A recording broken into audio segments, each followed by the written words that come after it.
Hello, welcome back. In this episode I'll be showing you how to paint the Batmobile, but I'm going to be doing it in the Riddler skin. Those of you that know the Arkham Knight campaign book will see that the Batmobile comes in different skins. I've already done the 70s Batman, you know, the nice light blue one. I've done one for Robin, and it's time for the Riddler this time.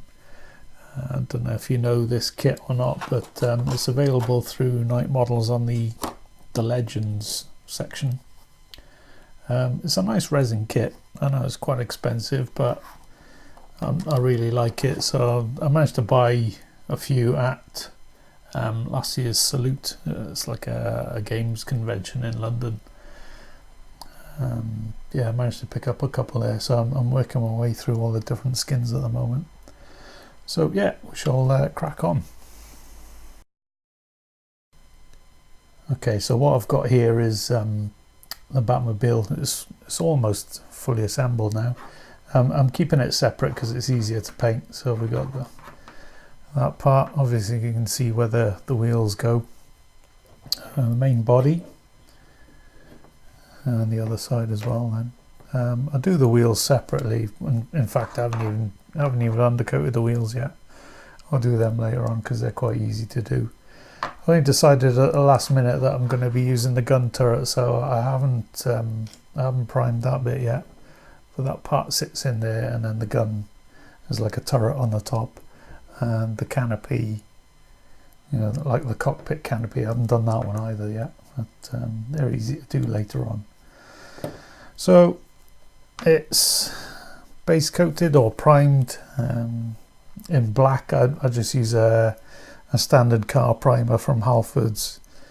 It's pretty good stuff, gets a nice even coat on it, and we're ready to go. The colours I have chosen, I'm not entirely sure how it's going to turn out yet, but this one's Incubi Darkness. It's a nice really dark bluey greeny sort of colour. I thought that would be nice for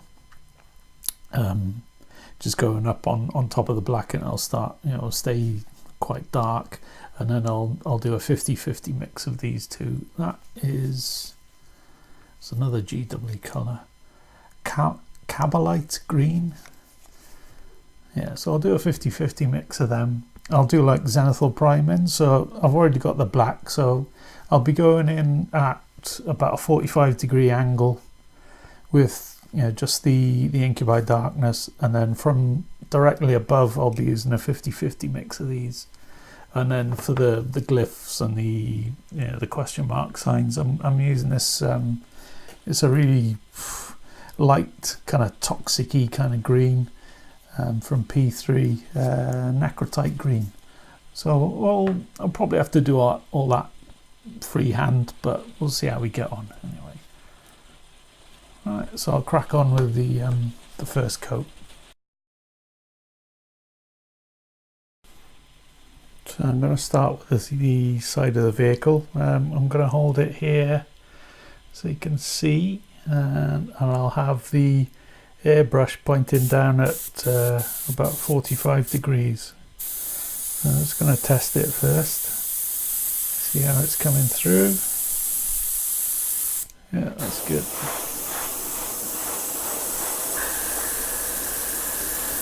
You'll probably hear the airbrush as the compressor's just kicked in. Remember, try and keep your airbrush moving so it doesn't stop in one place.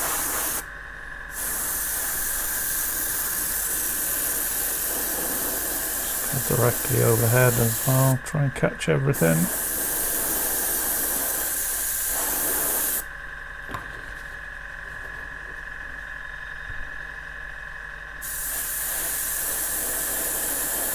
So the idea of going at 45 degrees is that you don't cover all the black towards the bottom of the vehicle.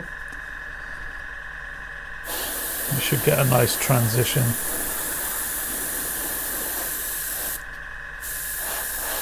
Pretty difficult to see with a black undercoat, but that's not too bad. There'll be a bit in there. Alright, happy with that. and I'll carry on with the other bits off camera. Okay, so that's the first coat gone on. I don't know if you can see it. It's not showing up all that much. You can probably see more on my gloves actually. It's a lovely colour green. Yeah, I've still got the black down the bottom. You can see in some of the recesses. I'm not sure if the camera's going to pick this up or not, but it's looking okay. I'm going to give it another coat, but you know, work at a steeper angle. Just try and get a bit of pan transition going.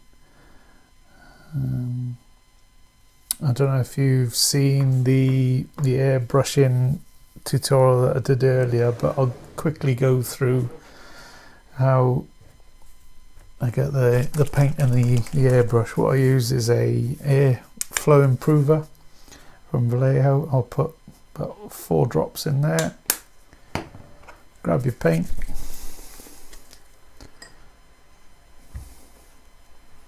So this is the Incubi Darkness. I'll take a nice big blob, huge blob. I'll put it in the side of the cup. I'll do like half a blob. Get the paint off the brush, and then I'll add 1, 2, 3 drops of 4 drops of thinner, and mix it up towards the side of the cup. Don't press all the way down to the needle. And that's a nice runny consistency there. So I'll go straight in. And as I said, I'm going to hold it at a different angle once I get hold of it. It's coming through, so I'm about, oh, that's nice. I'm not directly overhead, I'm about 10 degrees off. So if you remember the first coat, it was about 45 degrees. I say this one's about 80 degrees.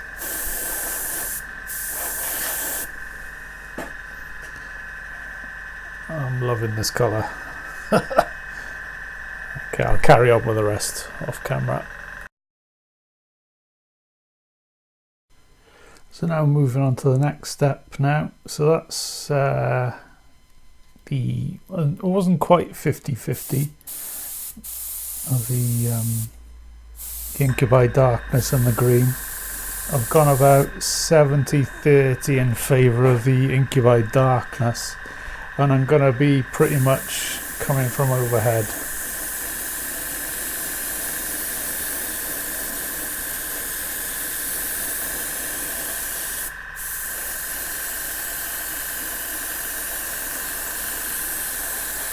It's just trying to get a subtle change in colour. I'm not worried about that blank space in the middle, because that's where the canopy and the gun turret is going to sit. So I've got quite a nice transition there. Just do a bit along the side.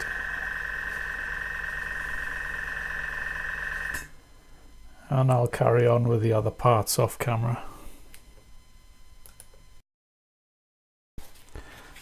Okay, so what I've got now is the Necrotite green, if you can see that in there, and we're just going to have a play, basically. And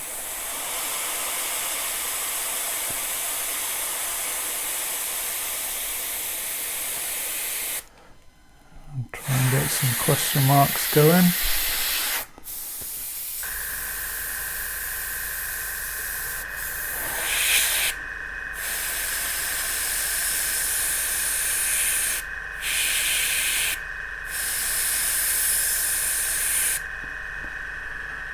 I've got a rough outline of one, so I'm just going to have a play with different shapes, because if you look at the artwork, it's all sort of random shapes. So I'm going to just use this as like a base coat, and then go in with Necrotite green with a brush with a lot of flow improver, so if I make any mistakes, I can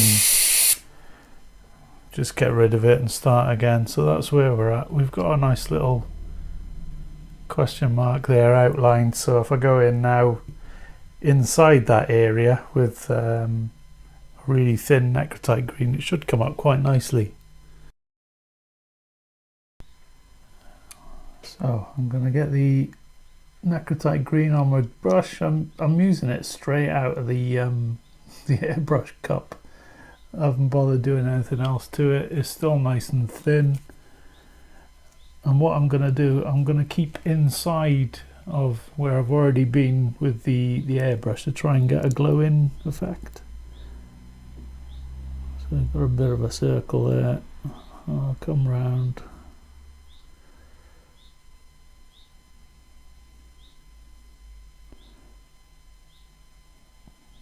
I'll try and get that little bit of pigment back to where it was. And the plan is just to add in a couple of layers now to try and build it up. And that's what we're going to use for the rest of the vehicle. I'm going to do random shapes, stripes, stars, obviously plenty of question marks.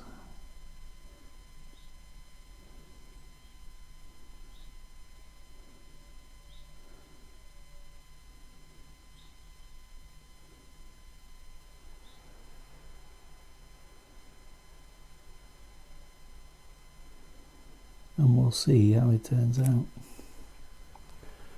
Okay, we'll leave that dry. So what I've been doing for the last 10 minutes or so is working on a bit. I'm trying to get like a graffiti feel to it. So seeing as the paint is really thin, I've had to go over things a couple of times just to give them a bit more definition. I'll try and get as many question marks on here as I can. But you look at some of the artwork online. If you Google Arkham Knight Riddler Batmobile skin, it comes up with all these images, but it's all like random patterns, and I'm really rubbish at doing random patterns. So I'm just going to keep playing. After I've done this, when I've finished with the really light green, I'm going to go in and do some chips with probably a mid-tone metal, like I don't know, steel or something like that. I think I used steel on the other Batmobiles, maybe a little bit of chrome here and there, just to tart it up a bit, give it a bit of variation. But yeah, it's getting there. Yeah, I'll carry on with this for a bit. I'll just show you quickly, because the paint is really thin. I'm having to like dab it on in some areas. I'll show you about here if I can. This bit is going to be glued inside the main body of the car, so it doesn't really matter if I do anything here or not. You're not going to see it. But I'll just show you. So that's not enough. I've been using quite a bit of paint on my brush for this, so it's quite loaded.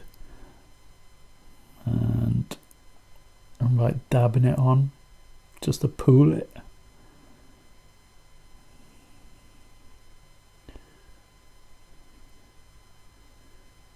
And even this will dry to hardly anything. I don't want to go in with a really thick paint, because if I mess it up I'm going to have to just wash it off, and it'll be harder to wash off with a thick paint than it is with a thin one. But you can build this up with a couple of layers and it should look pretty cool.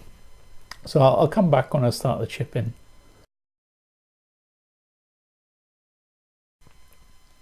Okay, I've been having a play with the necrotite green for quite a while now. It's alright, it's not brilliant, but I'm going to keep on adding a few more layers, trying to build a definition of it, and then we'll see how it goes from there. Still needs more question marks, but I thought I'd show you this before I started chipping it. Right, chipping. What I've got is Vallejo's gunmetal in the palette there, and I've got a bit of sponge from a blister pack. I'm just going to rip off one of the corners and pick out little bits here and there just to get a random pattern.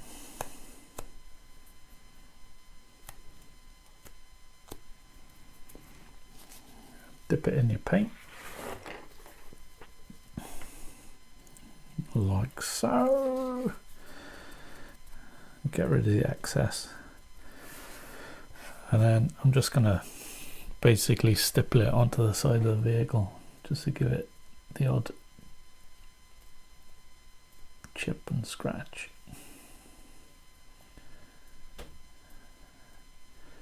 Just make sure you do get it, all the excess off, otherwise you're just going to get a sponge imprint on the side of your car.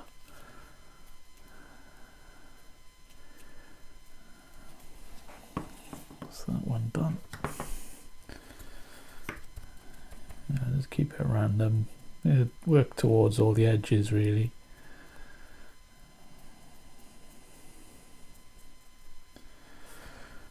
And what I like to do after this is I've got some graphite pigment that I use. I'll just show you quickly what I do with that as well. Right, we'll come back with the pigment.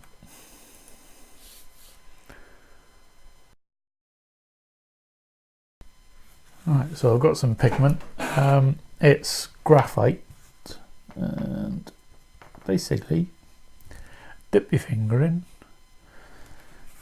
and you just use your finger like a dirty great big dry brush, so you go along the edges. Perfect for highlighting, even over raised details like this part here.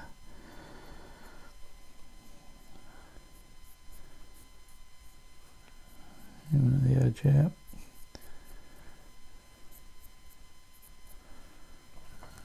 It is like cheating. It's brilliant stuff. If you can't be bothered to use a brush to do this part, it's a great time saver as well. Yeah, you do get a little bit on your finger, but it just comes off. Always remember to seal it once you're happy with it, because otherwise if you go over it with something else it'll just wash off. So yeah, what we're going to do is get some washes in the recesses and then probably come back once I've painted the canopy, and I'll show you what it's looking like. But before we go, here's what it's looking like at the minute. But yeah, it just needs some shadows putting in. Once the wheels are painted as well, I think it'll look pretty cool, because I'm going to get some necrotite green on the side of them as well. Yeah, we'll come back in a bit.